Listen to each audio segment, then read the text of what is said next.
Hi, I'm David Katzmeyer with CNET, and sitting next to me is Samsung's best TV ever.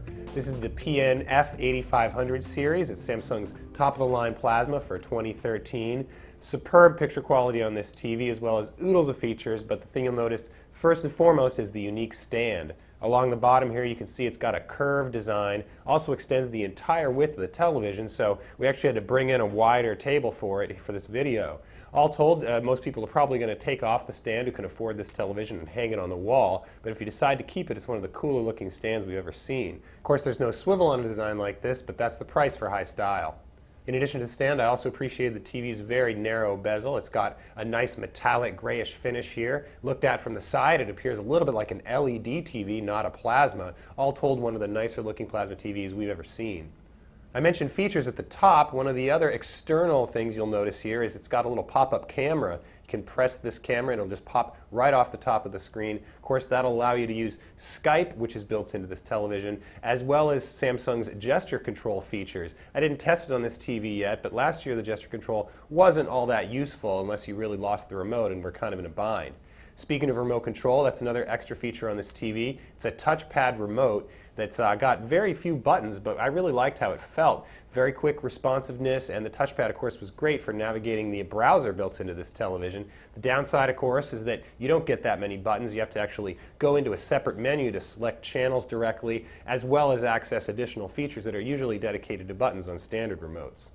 Of course, this set also comes with the latest software. That's Samsung's recommendation engine and a new On TV suite that allows it to control your cable box as well as suggest different TV shows. So it kind of aims to replace your cable box's interface. You can press the menu key and it takes you right to suggestions for upcoming TV shows and things it thinks you might like. On the downside, it really doesn't integrate your DVR very well, so if you're the kind of person that watches a lot of stuff from your DVR, the system won't be all that useful.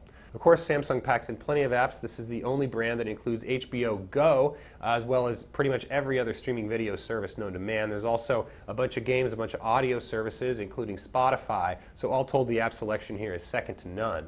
I actually did like the design of the Smart TV interface as well. It's a little bit like a smartphone. You can flip from page to page here and access different things like those apps, the On TV section, including a cross-platform browse for streaming services. There's also, of course, access to the cloud and local media. So again, one of the more comprehensive Smart TV features out there.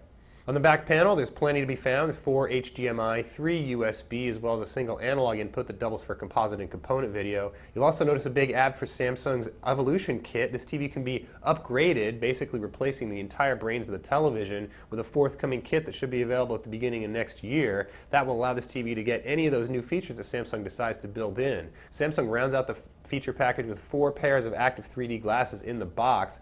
I'm not a big fan of the glasses. They didn't fit all that well and they feel a little flimsy, but since this is a universal active 3D TV, you can buy third-party glasses if you want.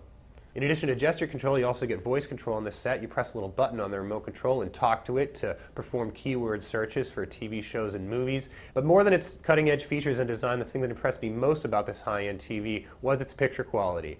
As I mentioned, this is the best picture that I've ever seen from Samsung, and it's right up there with the very best Panasonic and local dimming LED TVs out there. The F8500 exhibits extremely deep black levels and very accurate color, but the thing that sets it apart from those other plasma TVs is its light output.